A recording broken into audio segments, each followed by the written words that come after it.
Geiger András barátait is meghívta, egyik közülük Németh Sándor, a hídgyülekezetének vezető lelkésze.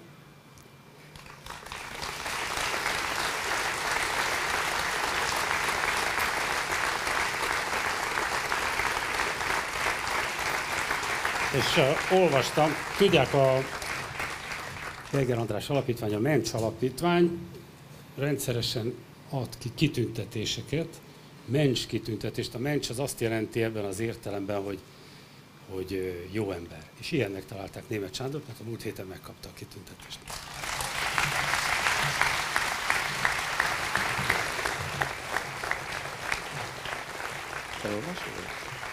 Igyekszek rövid lenni, épp emiatt a mondani valómat szeretném felolvasni. 2001. szeptember 11-én Némethen szinte sokkos állapotban meredtünk a televízió képernyőre. Láttuk, hogy az ikertornyok ablakaiból a biztos halálba ugranak, az életben maradás minden reményétől, esélyétől megfosztott emberek. Ez nem virtuális, hanem kegyetlen valóság volt. I will try to be very short, so I will read my speech. On September 11th, 2001, we glared at our television screens in complete shock, appalled at what we saw. We watched as people who had been deprived of any hope or chance of survival jumped to their certain deaths from the windows of the Twin Towers. It was not virtual reality, it was the real thing. Olyan, amikor az embereknek futniuk kell azért, hogy életben maradhassanak. Közben azt is megtudtuk, hogy a Pentagont is támadás érte, sőt egy eltérített utasszállítógép a Fehér Ház felé tart. A 93-as járat utasai ősies támadást indítottak fogvatartóik ellen, de saját életüket már nem tudták megmenteni. Ezen a napon egy büszke, dinamikus és optimista ország helyett egy megalázott, szenvedő és sebezhető Amerikát láttunk, amelyért imádkoznunk kellett, a mindenható segítségét kérve. A time when one must frantically run for his life in order to survive. Eventually we learned that the Pentagon had also come under attack and that a hijacked commercial airliner was on its way towards the White House. The passengers of Flight 93 heroically attacked their hijackers and sacrificed their lives in doing so. Instead of a once proud and dynamic nation, we saw a United States of America that had been humiliated, was suffering, and seemed vulnerable. We felt the necessity of praying to the Almighty to help this great nation. 2011. szeptember 11-e változás hozott a világban, megváltoztatott minket is, életünket is. A félelem és a rettegés ereje New York utcáiról belénk hatolt a médián keresztül. Nem lehet elfelejteni ezt a napot. Azokban az órákban bennünket is kérdések foglalkoztattak, mint szerte a világon 100 milliókat. Hogyan történhetett meg mindez? Miért pont itt történt a terrortámadás? Kik voltak ezek, akik ezt elkövették? Mik a céljaik? És mi következhet ezután? September the 11th, 2001 changed the world as we knew it. This day changed us as well. It changed our lives. The fear and terror that had arrived to the streets of New York was streamed to us through the media and gripped our hearts too. That day cannot be forgotten. Like hundreds of millions around the world, we had questions running through our mind. How could this have happened? Why did the terrorists choose this particular location? Who committed these horrendous crimes? What were their goals? And what will follow? Az azóta eltelt 10 év sok kérdésre választ adott, persze sok paranoid magyarázatot is kreáltak a tragikus eseményekkel kapcsolatban, amelyek igazi célja csupán az, hogy a tényleges, iszlamista bűn elkövetőket és támogatóikat felmentsék, és az áldozatokra és károsultakra helyezzék a tömeggyilkosságért a felelősséget. 10 years have passed, and we have received answers to many of our questions. Some have also given paranoid answers to these tragic events. They try to acquit the Islamist perpetrators and their supporters from this act of mass murder and aim to cast the blame on the victims and those who were made to suffer. Ezen sem csodálkozhatunk, mert a modern terror különböző népi és állami változatainak táptalaja a frusztráltság mellett a hazugság szeretete, valamint az igazságosság és a szabadság gyűlölete. Többek között ez is nehezíti a terrorizmussal szembeni harcot, mert amikor a terrorizmusnak egy megjelenési formáját és képviselőit sikerül legyőzni, likvidálni, szinte azonnal újjászületik egy új formában ott, ahol a társadalomban megvannak ennek az ideológiai, vallási és szociális feltételei. We should not be surprised. The diverse forms of modern national and state terrorism feed on lies and the hatred of justice and freedom, in addition to the element of frustration. This is one of the reasons it is hard to fight terrorism. For when we succeed in overcoming, liquidating a certain type of an agent of terrorism, almost instantly it resurfaces in a new form, in a new society where the ideological, religious and social preconditions are met.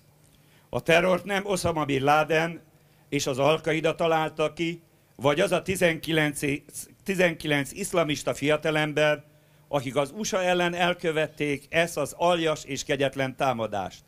A terror ősidők óta állandó kísérője világtörténelemnek, világbirodalmak, államhatalmak, valamint nem állami csoportok, mozgalmak azért gyilkoltak le látványos körülmények között ártatlan embereket, hogy kegyetlen bűntényeik által megfélelmített túlélőkre rákényszerítsék diabolikus hatalmukat, téveszméiket, hamis vallásukat, mert az már soha nem igazság, amit a terror eszközeivel erőszakolnak rá az emberekre.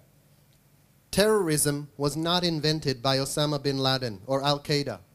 It was not invented by the 19 Islamist young men who committed these barbaric and cruel attacks. From ancient times, terrorism has been a continual phenomenon of human history. Empires that ruled the world and nation-states, non-government groups and movements used this tactic. They murdered innocent people in a spectacular way in order to force their diabolical authority, false ideology, and flawed religion onto the survivors, who had been intimidated by their gruesome actions. For whatever is forced onto people by acts of terror can never be right. A magyar nemzet életerejének és cselekvő képességének is súlyos károkat okozott a fehér, a nemzeti szocialista, illetve vörös, marxista, leninista, sztalinista terror. Nekünk, akik hosszú évtizedeken keresztül megfosztottak alapvető emberi jogainktól, az Egyesült Államok volt a szabadságba és egy jobb minőségi földi életbe vetett reménységünknek a tárgya. Lelki és szellemi erőt merítettünk abból a tényből, hogy a világ vezető hatalma egy olyan ország, amely nem feledkezik el az elnyomottakról, a jogfosztottakról, a terror különböző fajtáinak áldozatairól. Mi magyarként is, annak ellenére, hogy Amerika ellenességre neveltek bennünket, büszkék voltunk Amerika kultúrájára, értékrendjére, történelmi sikereire, erejére, amely különösen a két világháborúban vállalt, hősies és pozitív szerepvállalásában, valamint a kommunizmus elleni küzdelmében mutatkozott meg. Erősített bennünket az a meggyőződés, hogy Amerika nem az elnyomóink oldalán, hanem a mi oldalunkon áll. The vitality and dynamism of the Hungarian people have also been severely damaged by white terror, National Socialist terror, and red, Marxist, Leninist, Stalinist terror. For those of us who were deprived of basic human rights for decades, the United States of America was the beacon of our hope in freedom and a better life on this earth.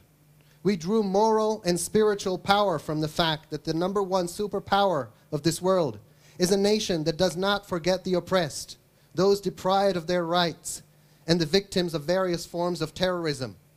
As Hungarians, although we were being educated to become anti-American, we were proud of the culture, the values, the historical victories, the power of the United States of America, which had been displayed most vividly in the heroic and positive role it played in the two world wars and the struggle against communism. We were strengthened by the knowledge that America is on our side and not on the side of our oppressors. Ezért is mélyen megrendített bennünket 2001. szeptember 11-e, mert új geopolitikai helyzet jött létre, amelyben nem a kommunizmus, hanem az iszlamista terrorizmus lett a fő veszélyforrás.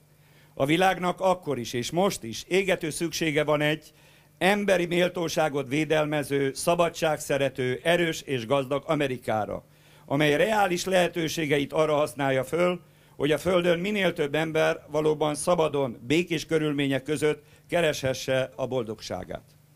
Az iszlamista terror első számú, legkeresettebb célpontja Amerika volt, és ma is az. A nagy sátán elnevezést a kommunisták többek között azért is olvasták rá Egyesült Államokra, mert régóta menedéket nyújt különböző politikai, etnikai, vallási üldözötteknek, keresztényeknek, zsidóknak, sőt támogatja a zsidó állam Izrael jogát a biztonságos határok közötti létezésre, a delegitimizálási erőfeszítésekkel szemben, és határozottan ellenáll minden olyan világhatalmi felsőbbrendűségi törekvésnek, amelynek célja a világ leigázása. A new geopolitical setup emerged in which no longer communism, but Islamist terrorism became the greatest threat. Back then, the world needed, and now the world needs even more, a strong and wealthy America that protects human dignity and stands up for freedom. An America that uses its unique status to ensure that more and more people in this world can pursue their happiness in real freedom and peace. The United States of America has been and remains to be the #1 target of Islamist terrorism. Khomeini's followers have labeled the USA the Great Satan, partly due to the fact that for a considerable time now, America has provided a safe haven to many political, ethnic, and religious refugees, for Christians and Jews. In addition to this, America supports the rights of the Jewish state to exist behind defensible borders and supports Israel's struggle against its delegitimization. America also forcefully opposes superiority ideologies and the aspirations for global domination around the world. 2001. szeptember 11-e a terrorizmus elleni világméretű harcnak is a kezdete, amikor Amerika a terrortámadások által keltett megfélemlítő erővel szemben az elszántságot, a cselekvést választotta, és 10 év alatt ebben a harcban számos győzelmet aratott szövetségeseivel együtt. De ezért hatalmas árat fizetett. Fiatal katonák százai vesztek el a harcban, a szövetséges országok gazdaságát is súlyosan megterhelte küzdelem, Amerika és szövetségesei 10 éves erőfeszítése a terrorizmus ellen mégis eredményesnek mondható. Az Al-Qaida, különösen Bin Laden és más terrorvezérek likvidálása után a szétesés folyamatában áll, helyi hálózatokra oszlott, amelyek közül többen is csatlakoztak az arab világban zajló felkelésekhez. September 11 was the starting point of the global fight against terrorism. America chose determination and action to fight the power of intimidation released by these acts of terror. In this struggle, the USA, along with its allies, won several victories. However, there was a huge price that had to be paid for these victories. Hundreds of young soldiers were lost on the battlefields, and the economies of the supporting nations were also put to the test. In spite of this, the 10-year struggle of America and its allies against terrorism has been successful. Al-Qaeda, especially following the liquidation of Bin Laden and other leaders of the organization, is currently in the process of disintegration. The organization is now broken up into local networks, of which several have joined to support the current uprisings in the Arab world. Ugyanakkor nem szabad elfeledkezni arról sem, hogy például az elmúlt évben is több mint 10 000 áldozatot követelő terrortámadások 90%-át muszlim ideológiát valló terrorcsoportok követték el.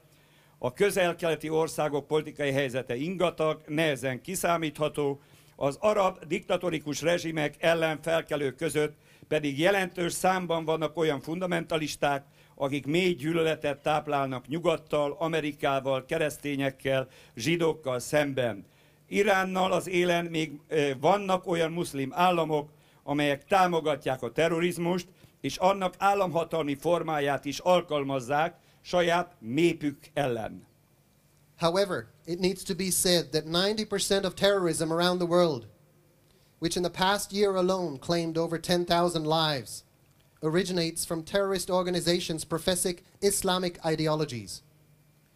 The political situation of Middle Eastern states is extremely volatile and unpredictable.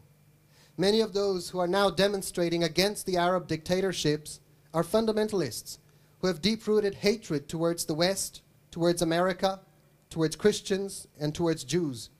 Headed by Iran, there still are Islamic states that support terrorism and also practice it by oppressing their own people. Az egyik fontos tényező, amely energizálja a terrorizmust, az izraeli-palesztin konfliktus, amely véleményem szerint nem a palesztin nemzeti törekvésekben gyökerezik valójában, hanem abban az iszlamista fundamentalisták közös nagy céljában, Izrael elpusztításának és egy tisztán muszlim-palesztin állam létrehozásának a tervében. Álláspontom szerint az önálló Palesztina egyoldalú elismerése az ENSZ által nem oldja meg a konfliktus alapvető okait, sőt, újabb, az eddigieknél intenzívebb erőszakhullámot szabadíthat fel. A tartós közel-keleti béke megvalósulása csak akkor képzelhető el, ha a muszlim országok békét kötnek Izraellel, ennek keretében lemondanak az erőszak alkalmazásáról, és garanciákat biztosítanak a zsidó állam teljes biztonsága számára. Egy ilyen békért Izrael hajlandó áldozatokat hozni, és megnyugvással tölt el, hogy Egyesült Államok elnöke és kormánya ezt a problémakört is érzékenyen és körültekintően kezeli. One of the most important factors that fuels terrorism is the Israeli-Palestinian conflict. In my opinion, its real roots are not the national aspirations of the Palestinian people, but the common great cause of Islamist fundamentalists, the destruction of Israel and the establishment of a purely Islamic Palestinian state. I believe that the unilateral support of an independent Palestine by the United Nations will not solve the fundamental causes of this conflict, but will put into motion a new wave of terror that will be more intense than the ones we have seen so far.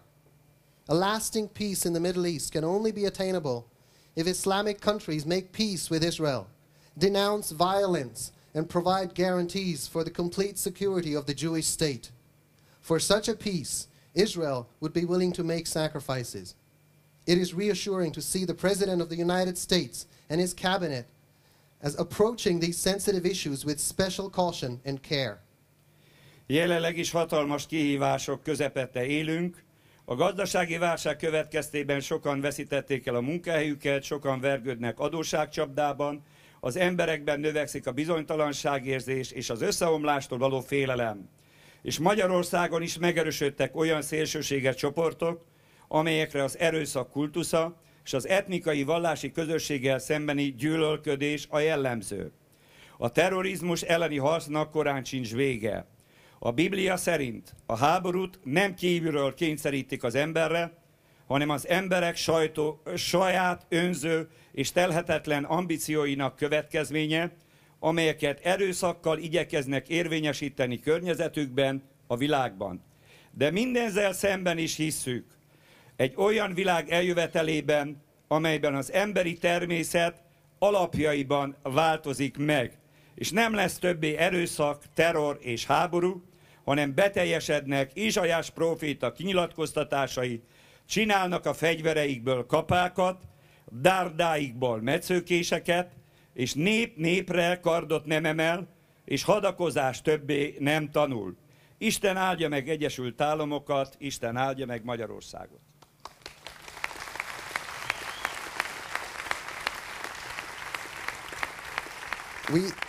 We're facing tremendous challenges in our day. Due to the economic crisis, many have lost their jobs and have fallen into the trap of debt. Current uncertainty and the fear of bankruptcy continues to grow in this climate.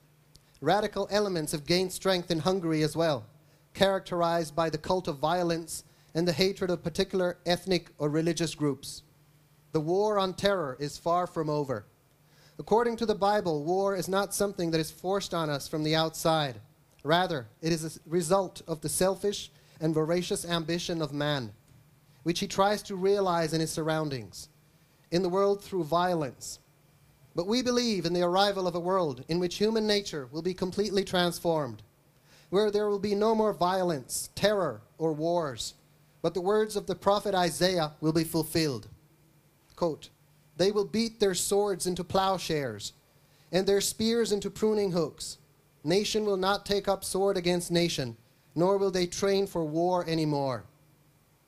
May God bless the United States of America. May God bless Hungary. Thank you.